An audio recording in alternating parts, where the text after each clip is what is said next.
MotoGP selalu menghadirkan tontonan apik dari aksi-aksi para rider yang bertarung di lintasan.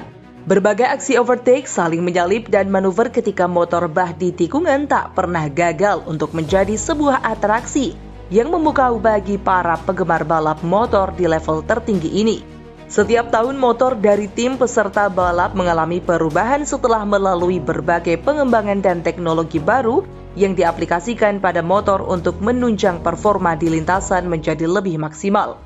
Masih teringat jelas bagaimana tim besar seperti Ducati membenahi struktur dan komponen motornya dengan mengubah bentuk fairing, memasang winglet untuk meningkatkan efek downforce, menggunakan slot box yang berfungsi sebagai perangkat elektronik giroskopik untuk mengurangi vibrasi atau getaran pada motor, penutup cakram, peralatan berbentuk spoiler di bagian swing arm, dan yang terakhir adalah pengaplikasian whole shot device untuk mengurangi efek wheelie ketika motor berakselerasi saat start dimulai. Teknologi semacam ini rupanya juga diikuti oleh tim-tim lainnya. Yamaha, Honda, KTM, Aprilia, dan Suzuki kemudian memulai proyek pengembangan yang serupa untuk dapat bersaing dengan Ducati yang mengubah motor secara menyeluruh. Berbicara tentang komponen motor, ada satu part yang memegang peranan penting ketika balapan, yaitu dashboard motor. Ya, disitulah segala informasi ditampilkan sehingga rider mengetahui bagaimana kondisi motornya dan apa strategi tim yang akan dijalankan. Berbeda dengan Formula One, MotoGP tidak menggunakan komunikasi lewat radio untuk berkomunikasi antara tim dan rider. Di MotoGP, komunikasi dilakukan melalui pesan-pesan yang dikirim melalui dashboard motor dan pitboard. Perbedaannya adalah jika dengan dashboard, maka informasinya akan mengarah kepada kondisi motor saat balapan, seperti kondisi ban, bahan bakar, atau kinerja elektronik. Sedangkan pitboard berisi informasi tentang gap dengan rider di depan atau di belakang, posisi rider saat race, informasi rider yang crash atau tidak dapat meneruskan balapan, sampai pada informasi penalti pada pembalap yang melanggar aturan saat lomba. Komunikasi dalam MotoGP menjadi sangat vital perannya karena disinilah strategi tim akan dimulai. Kemampuan untuk memanage motor dapat menjadi kunci kemenangan di lintasan. Dan untuk melakukan hal tersebut diperlukan strategi yang baik. Misalnya saja pada penggunaan ban, di mana pada setiap race, rider dan tim harus jeli menentukan pilihan ban depan dan ban belakang yang tepat. Penentuan tim ini bergantung pada banyak faktor seperti layout track, kondisi suhu aspal, bahkan hingga kondisi cuaca dapat sangat berpengaruh pada pilihan ban soft, medium, atau tipe ban hard yang akan dipakai. Selain pada ban, tim biasanya akan menggunakan sebuah pesan khusus berupa kode-kode yang dikirimkan pada dashboard motor. Ya, kode ini adalah bagian dari pesan-pesan rahasia tim yang dikomunikasikan untuk menjalankan strategi terbaik. Ducati sempat membuat penggemar MotoGP bertanya-tanya di musim 2017. Kala itu, GP Sepang sedang berlangsung dalam kondisi wet race. Dovizioso dan Lorenzo tengah bersaing ketat di baris depan. Kemudian tiba-tiba tim mengirimkan pesan bertuliskan Suggested Mapping Aid di dashboard motor Lorenzo. Pesan ini kemudian menjadi sebuah tanda tanya besar bagi banyak pihak. Sebenarnya di MotoGP sendiri ada kode lainnya seperti Mapping 1, Mapping 2, dan Mapping 3 yang kerap terlihat di dashboard para pembalap. Lalu apa sebenarnya makna dari kode mapping ini? Kenapa kode ini terkadang muncul saat race berlangsung? Untuk menjawab pertanyaan ini, mari kita telusuri terlebih dahulu untuk mengetahui sejak kapan penggunaan mapping code ini di MotoGP. Mapping adalah sebuah pemetaan. Pemetaan di sini berkaitan dengan peralatan elektronik yang terpasang pada motor. Pada dasarnya, mapping code berguna untuk memetakan mesin dan mengatur penggunaan Electronic Control Unit ECU serta pengapian untuk mendapatkan setup terbaik bagi motor. Mapping code mulai ramai diperbincangkan sejak seri GP Sepang 2017. Ketika itu Dovizioso sedang memburu gelar juara dunia MotoGP 2017 dan Lorenzo disarankan tim Ducati untuk menjalankan rencana dengan kode Suggested Mapping Aid. Sebenarnya engine map telah ada sejak lama, bahkan telah dipakai saat MotoGP 2010. Ini dapat dilihat pada motor Valentino Rossi, di mana telah terdapat tombol untuk menyeting engine map.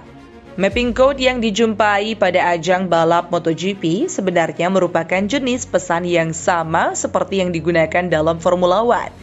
Mapping ini berfungsi untuk mengontrol pengelolaan mesin. Secara mudahnya adalah untuk menambah dan mengurangi power motor yang dapat berdampak pada konsumsi bahan bakar dan tingkat keausan ban. Penentuan mapping code yang bergantung pada performa motor setelah melahap beberapa lap. Data yang diterima tim akan diproses untuk memprediksi tingkat konsumsi bahan bakar dan degradasi ban. Hal ini penting karena kedua komponen ini memiliki level penggunaan di mana jika digunakan 100% secara terus-menerus, maka tidak akan bertahan hingga balapan selesai. Ada beberapa mapping code yang biasa digunakan dalam balapan seperti Mapping 1, Mapping 2, Mapping 3, dan Mapping 8. Lalu apa perbedaan masing-masing kode ini? Angka pada mapping code dapat diasosiasikan sebagai power engine. Dimulai dengan angka 1 yang berarti full power atau mesin disetting dengan tenaga penuh saat awal race. Angka 2 dan 3 menandakan power yang berangsur turun.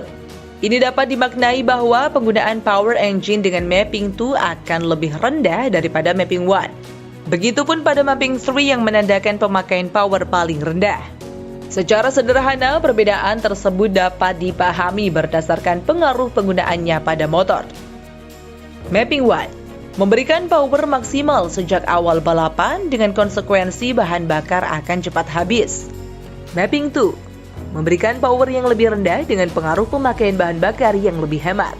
Mapping 3 memberikan power paling rendah saat start dimulai dengan keuntungan bahan bakar yang sangat hebat. Namun akselerasi motor tidak akan maksimal pada lap-lap awal lomba karena di awal lomba kondisi ban masih punya daya cengkeram yang tinggi. Lalu bagaimana dengan Mapping 8? Kode Suggested Mapping 8 sempat menjadi teka-teki bagi penikmat MotoGP di seluruh dunia. Ketika awak media menanyakan arti kode tersebut pada General Manager Ducati, Gigi Dall'Igna, bos Ducati tersebut hanya memberi pernyataan bahwa itu hanyalah sebuah kode, tanpa menerangkan lebih jelas maksudnya. Hingga akhirnya teka-teki tentang kode itu terjawab ketika Scott Redding membeberkan maksud dari kode rahasia itu kepada publik. Redding mengatakan bahwa Suggested Mapping 8 berarti turun satu posisi atau membiarkan rider di belakang melewatinya. Dapat juga diartikan sebagai cara untuk memberi jalan kepada rider di belakangnya untuk mendapatkan keuntungan posisi yang naik satu tingkat. Apakah ini sama dengan team order di Formula One? Hal ini mungkin saja terjadi karena rider adalah bagian dari tim. Tim akan melihat progres poin dari masing-masing ridernya. Ketika salah satu rider memiliki poin yang cukup tinggi dan berpotensi untuk mengejar gelar juara dunia, maka strategi tim order dapat dilakukan pada beberapa seri jelang musim kompetisi berakhir untuk memprioritaskan salah satu rider yang masih berpeluang juara dunia. Pernyataan Redding terbukti dengan pitboard yang ditampilkan Ducati pada GP Valencia 2017. Dovizioso dan Lorenzo sedang bersaing di urutan 4 dan 5, sedangkan Marquez ada di baris depan. Melihat Dovizioso yang kesulitan mengovertake Lorenzo, tim Ducati pun memberikan pesan pada pitboard Lorenzo setelah 5 kali mengabaikan pesan Suggested Mapping 8 di dashboard motornya. Dalam papan informasi itu terlihat simbol -1 panah ke bawah untuk Lorenzo dan 0 untuk Dovizioso. Ini berarti instruksi bagi Lorenzo untuk turun satu posisi dan membiarkan Dovizioso melewatinya. Jadi jelas sudah jika Suggested Mapping 8 itu sama artinya dengan pesan untuk turun posisi. Setelah kode ini ramai di media, tim lain pun ikut menggunakan kode ini. Seperti yang terlihat pada dashboard motor Thomas Luthi yang menggunakan Honda RC213V bersama tim EG 0.0 Mark VDS saat turun di GP Qatar 2018. Lalu kapan harus menggunakan mapping code ini? Rider MotoGP diberikan kebebasan untuk menentukan pemetaan mesin atau engine map sebelum race dimulai. Jadi sebenarnya mapping code tidak selalu muncul di tengah lomba pada dashboard motor. Untuk melakukan setting engine map, seorang rider dapat mengaktifkan tombol yang berada di dekat handlebar. Umumnya, tombol ini berjumlah 3 dengan tingkat power berbeda. Misalnya, tombol A untuk power maksimal, B dan C untuk power yang lebih rendah. Pemakaian mapping code kembali pada strategi seorang rider saat balapan. Hal ini akan berubah sesuai dengan kebutuhan dan setup motor. Misalnya saja ketika rider mendapatkan setup terbaiknya dan mencatatkan waktu tercepat di free practice atau sesi kualifikasi. Dalam kondisi ini terdapat opsi menggunakan mapping 1. Rider akan menggunakan potensi maksimal mesin sejak awal balapan, kemudian berusaha membuka gap yang cukup jauh dan meninggalkan kompetitornya. Ketika mencapai pertengahan lomba, engine map diubah ke mode mapping 2 untuk menghemat ban dan bahan bakar yang mulai habis. Dalam kondisi lain, rider dapat memakai mapping 2 di awal race dengan tenaga yang sedikit lebih rendah, lalu memanaskan ban untuk mendapat grip, dan ketika mencapai paruh lomba, mapping 1 diaktifkan. Ini memberi keuntungan pada grip ban yang masih terjaga dan bahan bakar yang cukup untuk menyelesaikan balapan. Pada strategi ini, pembalap akan mulai menyerang dan mengeluarkan kemampuan motornya setelah pertengahan balapan dengan harapan dapat menyusul rider di depan yang mulai kehabisan grip ban.